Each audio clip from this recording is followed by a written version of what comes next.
La educación nos mueve y es parte de todos. Alejandro lo sabe y no dejará tarea pendiente. Actualidad, contingencia e interesantes invitados es lo que llega a Radio USEC.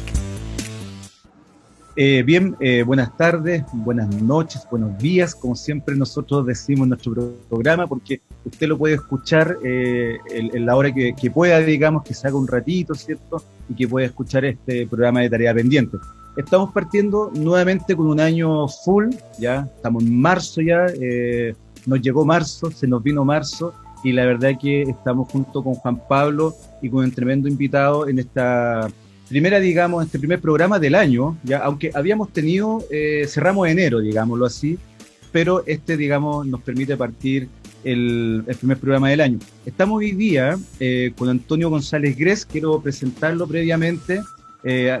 Antonio, él es doctorante en tecnología educativa, magíster en educación basada en competencias, investigador alterno del grupo de investigación didáctica de la Universidad de Sevilla, director de la unidad de innovación digital. Por tanto, ustedes ya más o menos deben ir captando cuál es nuestro tema de hoy día, temas híbridos, educación híbrida, etcétera. Y además es académico e investigador de la Universidad de Playa Ancha, con experiencia en distintos escenarios, en distintas organizaciones, también con alguna experiencia en Mineduc Enlaces. Ya, por tanto, vamos a estar conversando, vamos a estar discutiendo, analizando, colocando en escena distintos temas que hoy día efectivamente tienen que ver con el inicio de clases fundamentalmente, y por otra, un tema que teníamos pendiente con Juan Pablo, que habla sobre la educación híbrida, que es cuestión que hoy día lo tenemos ahí a la vuelta de la esquina y que no está, digamos, que es nuestro actual escenario. Juan Pablo, ¿cómo estás? Te saludo afectuosamente. Hola, ¿qué tal? Bueno, bienvenido a todos los que nos escuchan a este nuevo ciclo de Tarea Pendiente, comenzando marzo.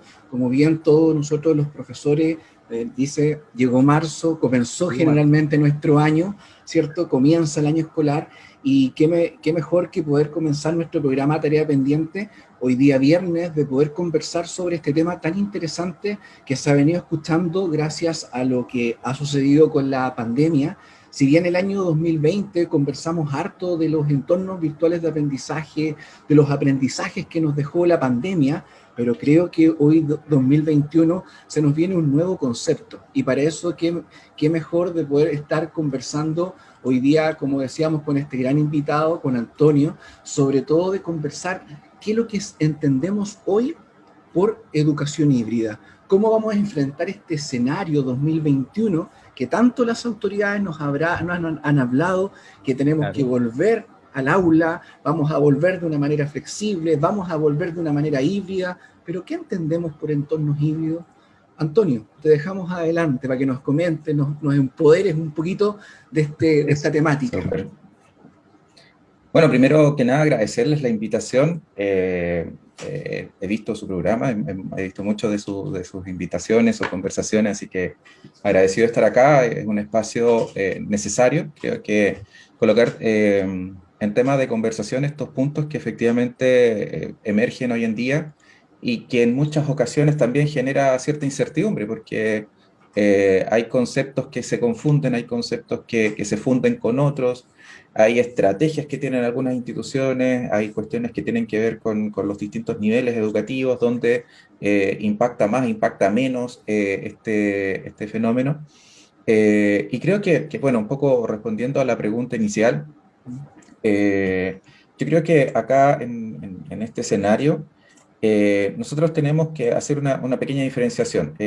Nosotros lo que veníamos acostumbrados era a la figura del B-Learning. ¿Ya? La mayoría de las instituciones de educación cuentan con alguna plataforma en el ámbito, por ejemplo, de la educación superior. En su mayoría cuentan con una plataforma que es de acompañamiento al proceso presencial. Le hace esta los los LMS, que son los Learning Management Systems, ¿cierto? No voy a reproducir marcas, pero la mayoría de todos los conocen, ¿cierto? Los gigantes como Moodle, ¿cierto? Que es como uno de los más grandes en términos de código abierto, pero también están otros como Canvas y Blackboard. Estos son software que acompañan claramente al trabajo que hace el docente, y la función original, ¿cierto?, de tener estos sistemas era hacer un acompañamiento y poder generar también aprendizaje a través de estas plataformas.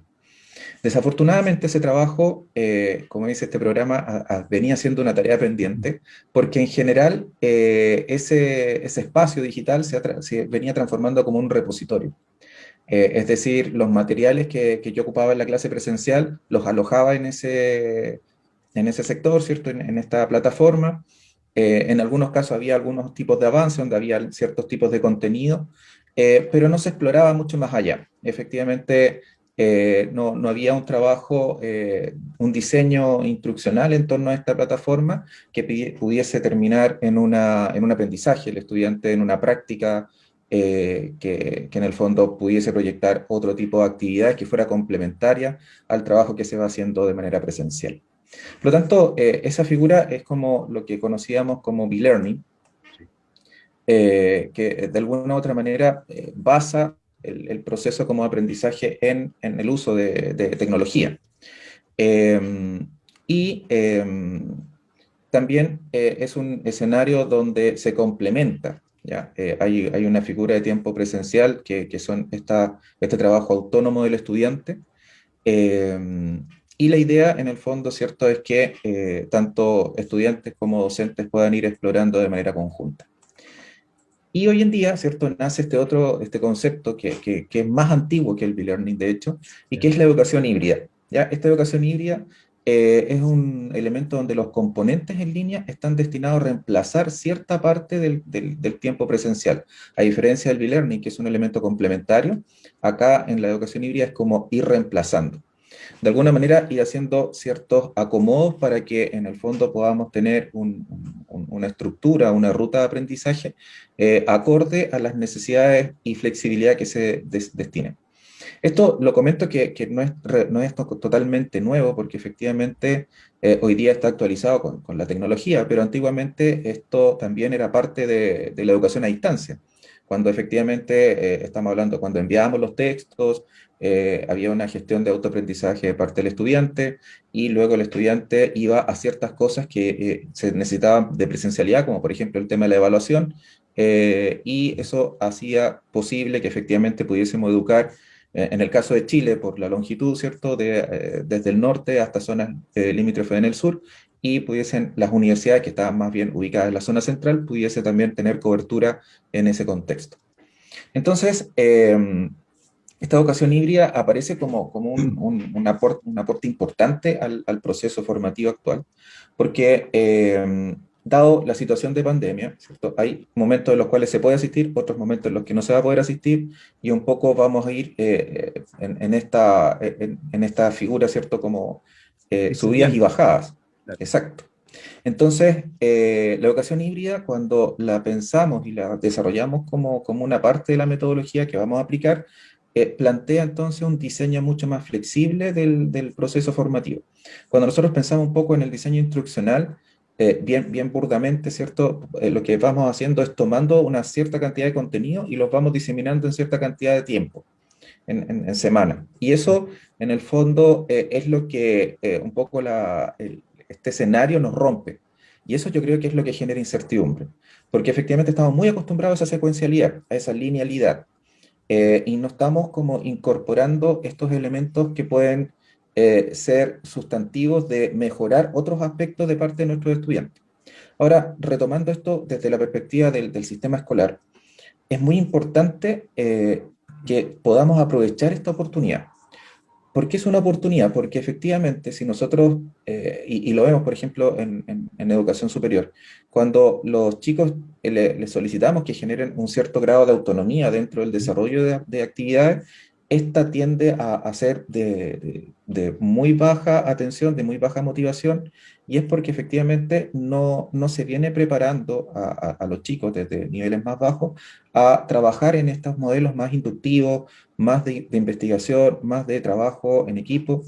Tengo una colega que siempre me comenta que ella es educadora de párvulos y me comenta que la educación debería tener mucho más componentes parvularizantes, sí, porque efectivamente en estos primeros años, ¿cierto?, los niños van aprendiendo por modelos inductivos. por cosas que se van motivando, por cómo van descubriendo las cosas, y en función de eso se va generando un aprendizaje que en esa edad temprana, ¿cierto?, es mucho más potente que los años posteriores. Sin embargo, cuando entran ya a primero básico, esta forma de aprender como que se rompe un poco. Y comienzan estos trazados como lineales sobre los cuales debiésemos aprender, esta figura de que el aprendizaje más bien nace dentro de estas cuatro paredes del aula, y esta conceptualización que de alguna u otra manera es como la que ha sido como muy criticada, pero esto proviene de muchos factores, de muchos elementos que van circundando este propósito. Entonces yo creo que hay muchas cosas que podemos rescatar. Yo creo que el modelo e-learning en Y ahí yo te quiero acompañamiento tiene un potencial importante, déjame terminar la idea, y el modelo híbrido, si nosotros pudiésemos hacer efectivamente una combinación de los dos elementos, teniendo claro que una cosa es un acompañamiento virtual, asincrónico, y otro en el fondo es un trabajo más sincrónico de parte del docente, que va a reemplazar parte de su clase presencial en esta modalidad. Y ahí, Antonio, te quiero Perdona, hacerte una sí. reflexión que creo que es como la reflexión del millón, la más crítica que estamos haciendo. Por una parte nos ha definido súper bien lo que tiene que ver con la educación híbrida. Hablamos de plataformas, de nuevos modelos de aprendizaje que son más inductivos, ¿cierto? Con una nueva concepción del docente, pero también hablamos desde un soporte tecnológico de ciertos recursos. Y ahí viene la pregunta que yo creo que ha estado en la palestra en toda esta semana.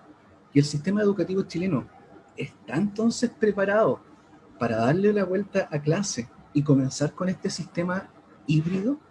Desde lo que tú lo estás connotando, con modelos de aprendizaje inductivo, con los recursos, con contar con estas plataformas que puedan ir complementando el aprendizaje. Yo creo que ahí es bien interesante la pregunta, porque tiene como varias aristas, es una pregunta bastante compleja de resolver. Primero, hay una importancia en el retorno a clase de los estudiantes. O sea, las organizaciones internacionales ya han evidenciado, en base a estudios, perspectivas y un montón de otros elementos, que hay una gran cantidad de estudiantes que no están asistiendo, no están en ninguna modalidad, porque efectivamente se ha evidenciado una brecha importante dentro de la parte más básica que tiene que ver en la ejecución de modelos de estas características, con la conectividad, con el acceso a hardware idóneo para este trabajo. Entonces, nos encontramos frente a ese fenómeno. Hay una cuestión que efectivamente es muy difícil de subsanar en el corto plazo. Sin embargo, cuando hablamos de educación híbrida, ahí hay una gran diferencia con el e-learning también, que olvidé mencionarlo, y que tiene que ver con que no necesariamente estamos hablando de utilización de tecnología digital. Podemos efectivamente trabajar con otros modelos, y yo creo que si bien tenemos estos antecedentes que nos muestra la UNESCO, que nos muestra el Banco Mundial, que nos muestra también el Foro Económico, que efectivamente son elementos que van a incidir en el proceso formativo de las generaciones que vienen a posteriori, porque hay un golpe fuerte. Eso acompañado, ¿cierto?, de la formación de los docentes. La formación inicial de los docentes tampoco ha contemplado dentro del currículum elementos que efectivamente ayuden a subsanar este tipo de situaciones, porque efectivamente no estaban dentro del radar.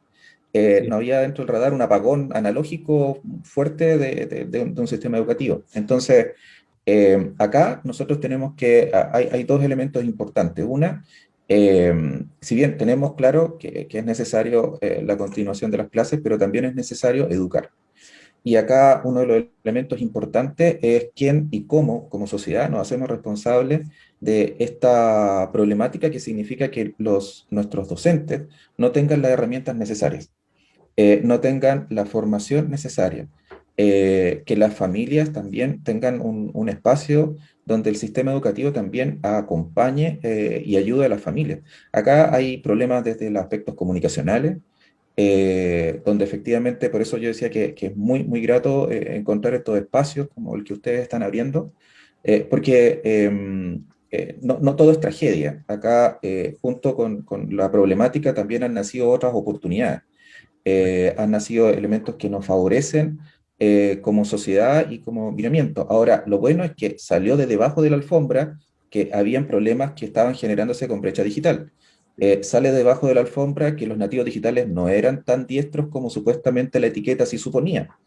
Que efectivamente el currículum docente necesita incorporar elementos que ayuden a que el profesor tenga más herramientas de contexto. Eh, y efectivamente acá hay cuestiones que van como situaciones que se van proyectando. Por ejemplo, en el caso de Uruguay, que es el país de acá del Cono Sur que mejor le ha ido con esta problemática, claramente ellos venían como invirtiendo muchísimo hace bastantes años en tecnología y en llevar a los niños con equipos, con infraestructura tecnológica, etc. Pero no solamente fue eso, sino que fue también un acompañamiento a los docentes en ejercicio y un acompañamiento a los futuros profesores. Entonces, cuando viene esta problemática, efectivamente ellos estaban como mejor preparados para poder desarrollar. Ellos al momento que tuvieron 6 casos de COVID activos, ellos frenaron las clases inmediatamente. Entonces, ¿por qué? Porque tenían entre comillas, plan que no estaba dentro de los planes de utilizarlo, pero sí sabían que efectivamente podían hacer clases a distancia, en presencia digital con los chicos a través, porque tenían, desde una perspectiva gubernamental, desarrollada esa temática. Nosotros ya no tuvimos esa potencialidad, a pesar de que la inversión en Chile es muy potente. Si nosotros revisáramos los números, la inversión en esta área ha sido potente desde el año 92, cuando comienza el proyecto Enlace. De ahí en adelante hay una serie de cantidad de proyectos que se van adosando a esta figura, luego cambia la figura de Enlace, hoy día es el Centro de Innovación Mineduc, y tenemos en perspectiva, ¿cierto?, la Agenda 2020, que también proyectaba situaciones de apoyo a la docencia para mejorar su rendimiento en términos del uso de tecnología, pensando en una transformación digital país. Entonces, Antonio, ¿qué fue lo que falló ahí? ¿Qué fue lo que no nos permitió trabajar de una manera clara? Y ahí yo creo que hay un punto crucial, que yo creo que es el currículum.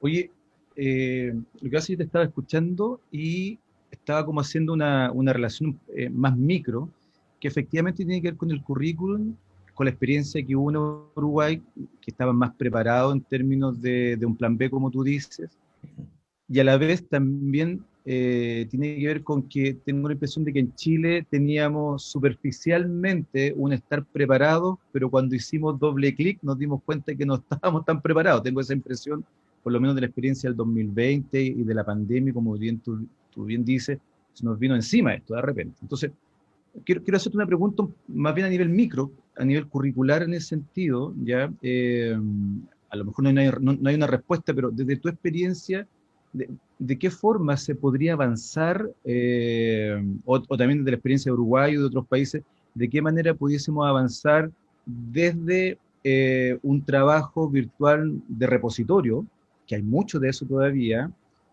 para poder llegar a una clase híbrida con diseño instruccional, ¿ya?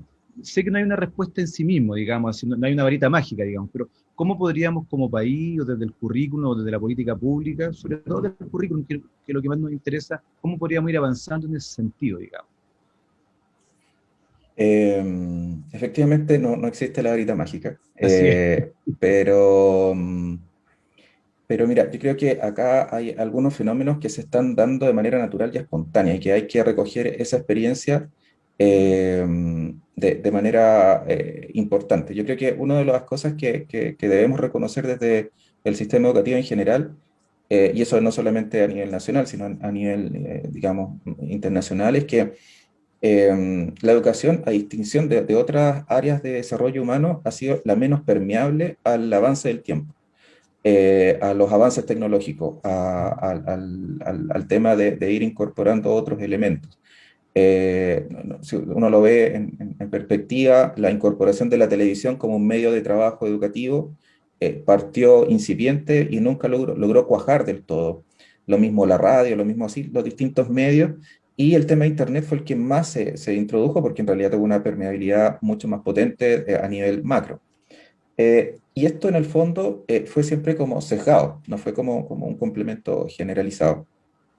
Hoy día es súper complejo decir que vamos a cambiar el currículum de todas las facultades de educación del país para mejorar esta condición. Ujú. Entonces, lo que se levanta acá como un elemento importante son aspectos sociales, son aspectos de colaboración. Ya. Hay una gran cantidad de productos educativos que se están organizando. Viene hace bastante tiempo una organización importante de los recursos educativos abiertos, Sí, correcto. que eso a nivel iberoamericano. Hay muchos repositorios que están abiertos para poder recoger información, para poder recoger, digamos, este trabajo de recopilar información para poder llevarla a cabo dentro de mi clase, tanto en práctica, bueno, o sea, buenas prácticas, digamos, documentación, libros, aplicaciones, etcétera. Hay una gran cantidad de información. Lo que nos está faltando es un eslabón bien importante y es un eslabón que tiene que ver con cómo nosotros enseñamos a curar contenidos a los profesores. La curación de contenidos es el elemento clave porque los recursos están disponibles. El tema está en cómo a estos profesores les ayudamos a que efectivamente logren eh, lo mismo que le pedimos a los estudiantes, logren sacar recursos, ¿cierto?, de Sí. fidedignos, que tengan un respaldo, que tengan una cierta veracidad, porque efectivamente hay que saber discriminar. Hoy en día hay mucha información y mucho también, lamentablemente, es basura, pero también hay información con muchas fuentes, con muchos fundamentos, con mucha investigación detrás, y que si nosotros damos las claves de cómo acceder a la información de mejor calidad, vamos a obtener mejores rendimientos de parte de la práctica docente. En eso, yo creo que hay un trabajo que tendría que ir de la mano de un acompañamiento hacia los equipos docentes, y un poco es lo que han estado buscando. Yo veo muy cercanamente a equipos de colegio que han estado buscando las respuestas, porque efectivamente es complejo. Si tú no tienes esta como base, ¿cierto? Por así decirlo, como la alfabetización digital, es muy difícil que tú logres discriminar. Es lo que pasa con el fenómeno de la lluvia, ¿cierto? De webinars. Hay una gran cantidad de webinars, todos muy buenos, todos tienen una gran cantidad y a veces hasta uno mismo que tiene tiene cierto bagaje en esta área, dice, chuta, me perdí uno muy bueno. Y algunos los graban, los ponen en otras plataformas y hay otros que simplemente pasó la vieja, o sea, te lo Sí. perdiste porque era en una plataforma X y no lo grabaron, etcétera. Pero ¿cómo yo sé, ya, si yo estoy empezando, cómo puedo saber si es que el webinar A, webinar B, webinar C, cuál es el que tiene un nombre similar? ¿Cuál de los tres es el mejor? ¿Cuál de los tres va a estar más cercano a mi realidad? ¿Cuál de los tres tiene autores que de alguna u otra manera van a acercarse a mi tema particular? Nosotros acá, bueno, y armamos una iniciativa bien interesante que es la Competencia Digital Cero. No sé si ustedes la han escuchado, eh, pero Competencia Digital Cero es una organización de voluntarios a nivel iberoamericano Ya. que formamos, digamos, profesores académicos de distintos niveles. Tenemos del área párvulo, del área de educación básica, educación media y la educación superior, en la que acompañamos a docentes en este proceso, en este tránsito. Ya, perfecto. Damos como un acompañamiento. eh, Nosotros, todos los que estamos internamente, nos automedimos, ¿cierto? Utilizamos instrumentos que estaban validados, etcétera. Medimos nuestras propias competencias digitales, nuestras áreas de interés, las cosas en las cuales mejor nos desarrollábamos. Hay que considerar que hay gente que está metida por la tecnología que está puesta en su institución en el área de Microsoft, otra está en Google, otra está en otra plataforma, etcétera. Hay varias líneas de desarrollo. Entonces, eso lo que nos dio fue un catálogo que ofrecemos a la comunidad y que pueden suscribir en la medida que nosotros tenemos una que le llamamos misiones. Y la misión uno, por ejemplo, estuvo abierta durante noviembre del 2020. Nos preparamos casi todo el año del 2020. Esto no nace con pandemia, nació hace mucho antes atrás, en el 2019. Y era mucho más micro el espectro que íbamos a atacar y que íbamos a abordar. Entonces, hoy día Luego del fenómeno de la pandemia, la demanda creció y tuvimos que prepararlo de una manera distinta. Y tenemos voluntarios de distintos países, España, México, Colombia, Venezuela, Argentina, y así hemos ido conformando un equipo de académicos que de verdad, algunos han trabajado para el INTEF de España y otros que han trabajado para los ministerios de educación de sus propios países.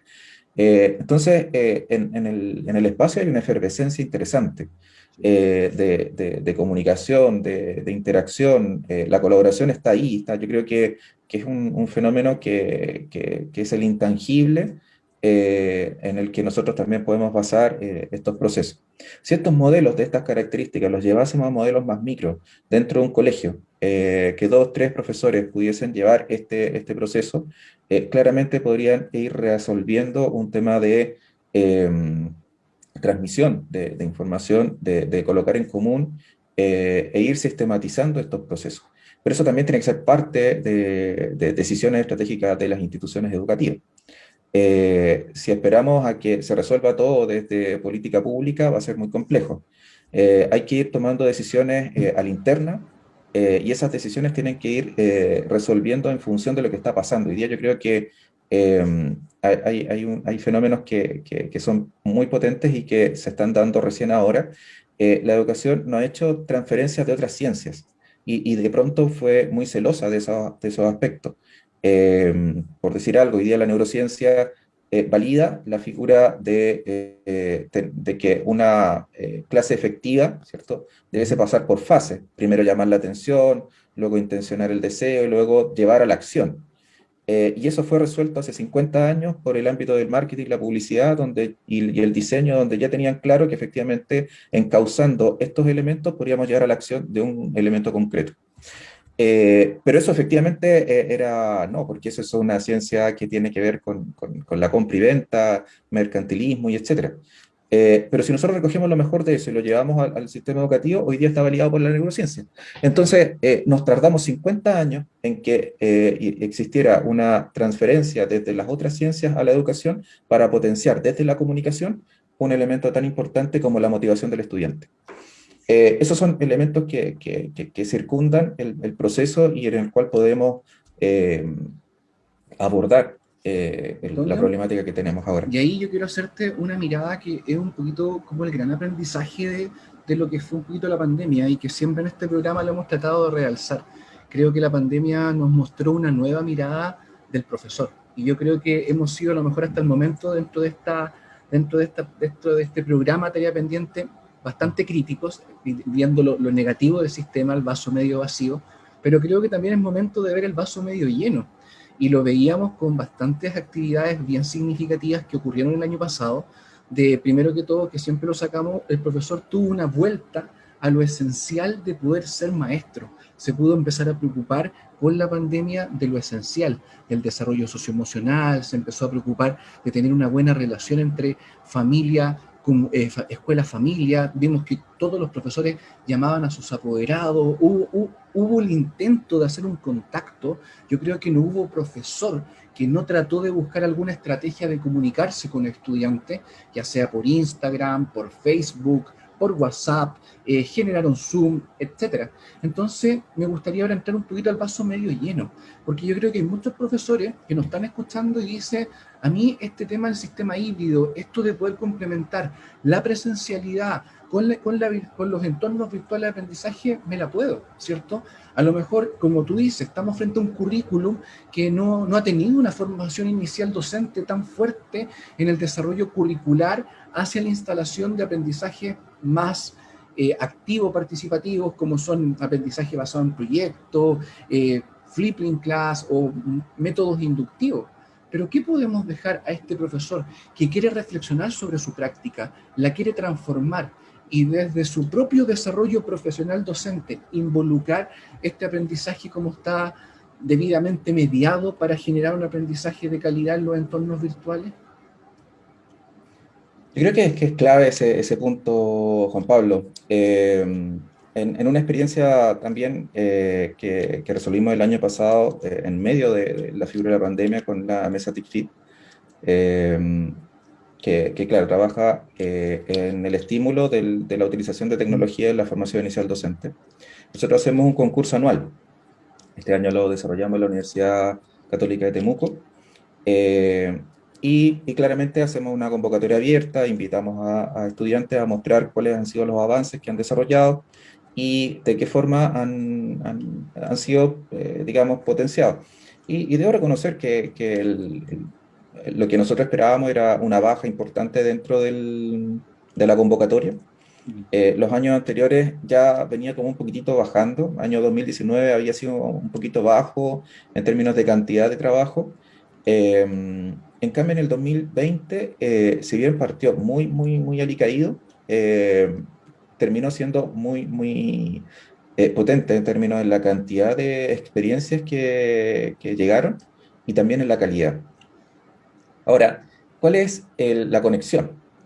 Es que efectivamente el sistema, en esto, la calidad de los trabajos que se desarrollaron en las distintas áreas de la educación, eran futuros profesores que trabajaron, que estaban haciendo su práctica, algunos estaban trabajando con los profesores, y lo que se genera ahí es un momento de colaboración espontáneo y exquisito, dada la condición en la que estábamos. Futuros profesores trabajando a la par con profesores que tenían, digamos, la experiencia de trabajar con las familias, con los estudiantes, y los chicos que tenían todas las ganas de incorporar cosas nuevas. Ahí nace una colaboración espontánea en la que gratamente nosotros nos dimos cuenta que a pesar de que en el currículum no estuviese incorporado estos elementos de formación, los chicos de manera informal desarrollaron procesos formativos acompañados con tecnología. Y eso ellos fueron capaces de transmitirlo en sus centros de práctica. Ellos fueron también capaces de transmitirlo a los profesores que tenían la problemática de cómo resolverlo. Y se hizo esta mezcla, una mezcla súper interesante, la vasta experiencia del profesor que estaba en aula con este chico que viene recién iniciando, con estas nuevas herramientas, con estos conocimientos, y este profesor que de alguna otra manera no ha tenido el tiempo para prepararse, porque además ha tenido que resolver cuestiones que tienen que ver con lo socioemocional, de parte de los estudiantes, de parte de la familia, contener muchas veces estas situaciones, porque también en el ámbito familiar ha sido un impacto tremendo el tener en muchos hogares, ¿cierto?, en simultaneidad el sistema escolar, el trabajo, la atención de la casa, etc. Entonces, acá se comienzan a dar estos espacios bien interesantes. Si esto lo logramos sistematizar y que no sea aislado, que no sean situaciones puntuales, sino que efectivamente pudiésemos rescatar estos elementos que tienen las nuevas generaciones, que es hacer este trabajo informal, porque no podemos hacer el cambio curricular actual, pero sí podemos estimular a que los chicos en un acompañamiento paralelo puedan estimular y puedan desarrollar estas habilidades. Esto es un poco lo que nosotros estamos haciendo en la Universidad de Playa Ancha. Estamos haciendo un elemento en paralelo. Estamos apoyando a la formación inicial docente sin cambiar el currículum, sino que acompañando, haciendo un módulo especial que efectivamente tenga que ver con todo esto de la transformación digital de la educación, para que efectivamente puedan tener este traspaso hacia su futuro profesional.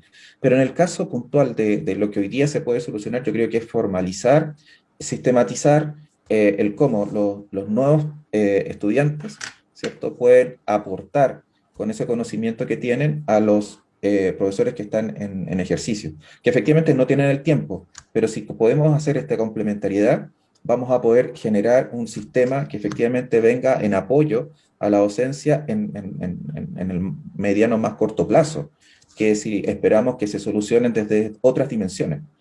Insisto, yo creo que acá la colaboración es crucial. Yo creo que los profesores, como decías tú, el vaso medio lleno de lo que rescatamos de todo esto, es que el profesor tiene intenciones de hacer estos cambios. El tema está en quién lo acompaña, cómo lo ayudamos, qué es lo que está recibiendo como ayuda. No es solamente empujarlo a hacer el tema digital, si esto es digital, si no te lo enseñaron, ¿cómo lo vas a hacer? Entonces es imposible que efectivamente se genere por una situación espontánea. Acá lo que se va a ir generando es la medida en que nosotros podamos hacer una colaboración desde las mismas universidades, desde las mismas sistemas educativos, desde el ministerio, desde estos estudiantes que tienen todas las ganas y que pueden acompañar a sus futuros pares.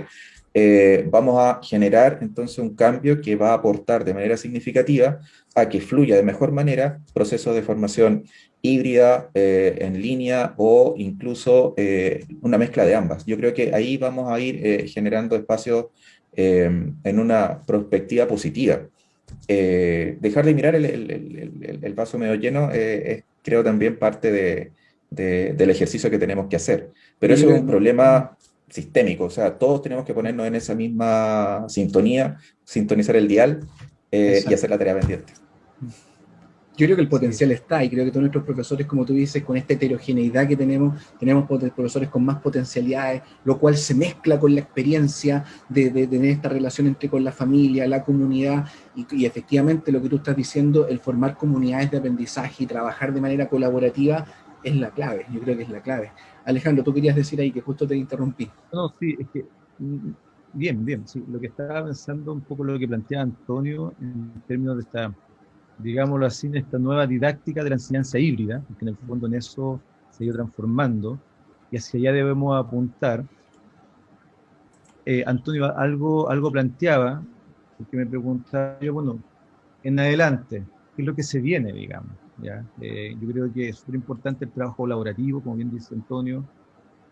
Creo que es relevante hacer una nueva revisión del currículum, aunque sea agotador eso, porque venimos revisando el currículum hace muchos años, pero tengo la impresión de que algo de eso tiene que haber en algún momento desde el Ministerio de Educación, porque efectivamente estamos todavía con mucha metodología y con miradas didácticas muy tradicionales, muy clásicas.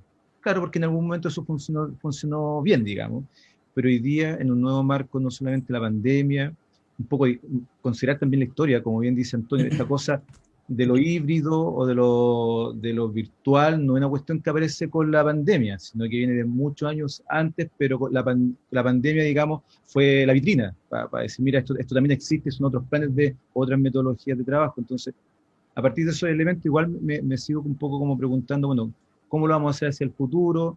¿Cómo se va a plasmar la política pública educativa en estas materias? Que sin duda hoy día estamos al debe con toda la población más vulnerable. Y ahí es donde uno tiene que ir haciendo doble clic, con lo complejo que es. Muy bien Antonio lo decía, mira, yo creo que probablemente tenemos una buena línea base, tenemos buenos números a nivel de Chile comparativamente con América Latina, sobre todo en desarrollo digital, ¿cierto?, con desarrollo de infraestructura. Pero los doble clic es donde ciertamente tarea pendiente, ¿cierto?, a lo mejor para discutirlo en otro programa, pero ahí creo, Antonio, que esta experiencia que tú nos contabas de competencia digital cero sería súper interesante cómo se va sumando más gente, no solamente de Chile, sino que también a nivel internacional, para ir poco a poco, ir avanzando, hasta llegar probablemente a estos grupos de estudiantes, profesores, por qué no decirlo, que son parte de una población que también tienen elementos de vulnerabilidad, no porque no tengan los equipos, sino que efectivamente porque a lo mejor estos acompañamientos no se han producido. Yo creo que ahí hay que hacer ese doble clic. Así que, o sea, a mí me parece súper interesante lo que estás planteando. ¿Ya? Yo no sé si tú has podido visualizar más o menos cómo seguimos en adelante, Antonio. Mira, yo creo que acá hay varios factores que están incidiendo y el sistema educativo hizo un pequeño, crujió un poco el barco, Claro, sí. Sí. En términos generales, porque la educación formal es la que está un poco cuestionada hoy en día. Ajá. Si nosotros nos preguntáramos qué es lo que viene hacia adelante, la respuesta no es tan sencilla. Yo creo que la pregunta es que si hemos encontrado cierto valor en elementos que están en presencia digital, bueno, ¿cómo vamos a agregar valor a la situación presencial? Hoy día yo creo que se es más consciente de que la educación tiene que tener un componente socioemocional, que tiene que ir con estos elementos. Entonces, porque de alguna u otra manera eso es lo que le criticamos, lo que le falta a la situación de presencia digital. Entonces, si vamos a volver a un 2019, no tiene ningún sentido. En el fondo, no se trata de transformar todo a una utilización constante de tecnología digital, sino es cómo logramos hacer esta reflexión para darle mucho más valor a la educación en presencial. Por otro lado, y un tema que no es menor, es que las instituciones de educación a nivel general han estado haciendo una mirada intro, y hay una agrupación que está aglutinando, digamos, universidades a nivel internacional. Acá en Chile, el director es el rector de la Universidad de Talca, se llama MetaRed, y están analizando todo este proceso, están evaluando, ¿cierto?, cómo mejorar las competencias digitales de los docentes. Y es una mirada desde la educación formal. Entonces, de que se está haciendo una especie de auditoría de cómo esta pandemia nos ha develado estos conceptos. Entonces tenemos una oportunidad también de ver y visualizar cómo también desde la otra perspectiva, de lo informal. Hay una gran cantidad de organizaciones. Acá yo te hablé un poco de Competencia Digital Cero, que la conozco adentro porque soy parte de los fundadores, pero también hay una Infotecarios, por ejemplo, que es una red que también está ayudando en la alfabetización digital, también a nivel iberoamericano, y que es una agrupación de bibliotecarios. Entonces, ellos están también en la misma sintonía de hacer un acompañamiento a docentes a partir del trabajo de lo que significa esta parte inicial, que compartimos un denominador común con ellos en el sentido de que hay personas que efectivamente, teniendo tecnología, teniendo planes de celulares con datos y equipo, no han hecho esta transposición didáctica de lo tradicional a un ambiente enriquecido con herramientas digitales. Y eso también es parte entonces de esta colaboración. Acá hay formalizaciones del proceso de colaboración más que de las buenas intenciones, o sea, es decir, hay organizaciones que están puntualmente atacando los temas más limitados que puedan tener las personas. Entonces, acá hay varias iniciativas que se tienen que ir sumando, y lo peor que podría suceder en este momento, creo yo, que sería que se diseminaran estos elementos. Es decir, yo creo que si lo que decía hace un momento atrás MetaRed, que esta organización se pudiera reunir con estas otras organizaciones que están en la misma sintonía, y se realizara un trabajo conjunto entre las organizaciones formales y entre las organizaciones informales, que están llenas de voluntarios, que hay mucha gente que quiere colaborar, que quiere ayudar, efectivamente podríamos llegar a consensos, a formas y a resolver la problemática que, en definitiva, lo que nos une en estos procesos es la brecha digital que va a quedar en nuestros países. Nuestros países latinoamericanos van a absorber esa brecha, y es una brecha más de conocimiento que una brecha de la parte tecnológica. La parte tecnológica, de alguna otra manera, se va a subsanar, o sea, pueden existir donaciones, organizaciones externas, etcétera. De alguna manera se puede llenar el continente, si quieres, de computadores, y se puede mejorar la conectividad también, pero el resto está acá. El resto está en cómo yo hago el cambio de paradigma necesario para poder hacer el cambio en la educación. Y ahí justamente, bueno, Antonio, bueno, dale, sí, Juan Pablo. ahí justamente, bueno, un poquito la reflexión, que lo queramos o no, como tú decías, contamos también con el apoyo de la empresa, contamos, como tú decías, con donaciones, porque igual lo queramos o no, hay ciertas medidas que han sido significativas. Tuvimos, por ejemplo, Google Scholar, que liberó todos estos recursos para que los profesores lo usaran, Canvas también los liberó para los profesores. Entonces, también lo queramos o no, hoy día el profesor ha ido incorporando ciertos recursos tecnológicos para poder ir enriqueciendo el proceso de aprendizaje en los entornos virtuales. Por lo tanto, yo siempre he dicho, el querer es poder. Y además, bueno, ahí contamos hoy ya con muchas plataformas gratuitas, con recursos gratuitos que nos permiten ir complementando. Alejandro, yo sé que ya estamos en la hora, así que no. Sí, no, claro, no, sin querer interrumpir ni lo que tú estás planteando, Juan Pablo, que es súper interesante, y lo que nos va comentando Antonio. Bueno, se me ha pasado un poco la hora, rápidamente, para no molestar tampoco a Antonio tanto, te queremos robar no más de una hora, ¿ya? A veces nos pasamos, digamos, pero la idea es poder no solo agradecerte.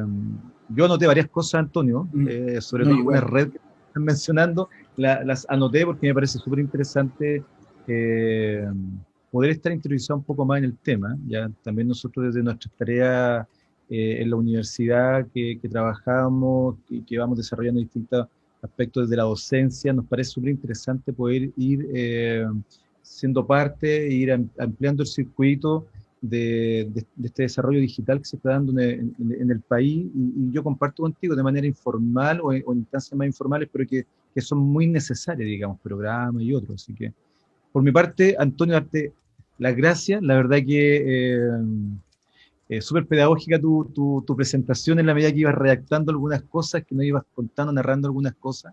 ¿Ya? La verdad que nos quedamos con mucha claridad en algunos temas, y la idea, como siempre te planteamos, es que este programa pueda servir como iniciativa para poder discutir los temas que están pendientes, ¿ya? Y que en adelante queremos seguir trabajando en ellos. Juan Pablo. Sí, igual también, solamente, Antonio, poder agradecer esta participación, de haber estado hoy con nosotros en Tarea Pendiente, haber dado el vamos a este ciclo como de inicio del año escolar. Y bueno, acá, como tú sabes, como decimos con Alejandro, las puertas están abiertas de Tarea Pendiente para otras instancias, otros espacios de reflexión, de investigación, de vinculación con el medio, que es tan importante, así como hablábamos, de seguir trabajando en red, de seguir generando equipos colaborativos de trabajo en conjunto. Así que las puertas están abiertas acá de tanto Alejandro como de mi persona para apoyar en lo que necesites frente a tu trabajo que estás haciendo en investigación en los entornos virtuales, que se nota que es bastante potente, ahí articulando las diferentes redes con ministerio, etcétera. Así que tan solamente felicitarte por todo tu trabajo, por la experiencia que tienes hasta acá, y bueno, agradecer haberte sacado un tiempo de tu jornada para haber reflexionado y ver un poquito la importancia que tiene hoy día este aprendizaje en los entornos virtuales y los desafíos que tienen también para nosotros como profesores el poder cumplir con este retorno seguro a clase. Yo súper agradecido. Yo creo que, insisto en agradecer el espacio. Insisto que en el fondo uno de los elementos más importantes es el desconocimiento que tenemos que abatir. Y si podemos colocar estas ideas en común, yo creo que en el fondo podemos ir sumando, ir generando redes de colaboración. Todas las organizaciones hoy en día, bueno, a las que yo pertenezco, por ejemplo, la Mesa TICFI, de la Red CAT, que es la red de Centro de Apoyo a la Docencia, de la cual Alejandro también es parte. Pablo también. Juan Pablo también, estamos en una dinámica en la que tenemos que compartir, si no, nos quedamos en una obsolescencia. Y eso, en el fondo, desde el que parece ser el más grande al más pequeño dentro de esta red, estamos todos como en la misma línea. Y yo creo que si ese ejercicio lo llevamos a otro espacio y lo vamos haciendo crecer, sencillamente vamos a ir superando estas temáticas. Yo, para cerrar, quería agradecerles que esto no se va a dejar en un espacio. Quería dejarles una dirección que les dejé anotada en el chat para compartir con los colegas, con distintas instancias educativas.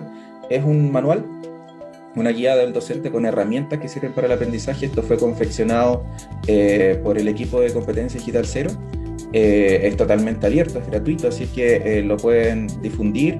Doy la mención a Luis Dávila, que es el compilador oficial de este trabajo, que es un colega peruano, que es asesor del Ministerio de Educación del Perú. Y nada, creo que ese es un pequeño regalito que les puedo dejar, que ojalá lo dejen ahí debajo del video para que también lo puedan compartir y difundir. Mientras más se pueda apoyar, mejor va a ser el aporte que podamos ofrecer a que no existan tan fuertes las brechas digitales, que son más bien paradigmáticas y culturales que tecnológicas puras de hardware-software. Eso, muchísimas gracias. Ok. Gracias. Un abrazo fuerte para ti, también un abrazo, Juan Pablo. Estamos viendo. Muchas gracias. Nos despedimos, nos vemos hasta el próximo viernes. Chao, chao. Relájate, no dejamos tarea para la casa. Lo que necesitas saber sobre la educación te lo dimos en Tarea Pendiente.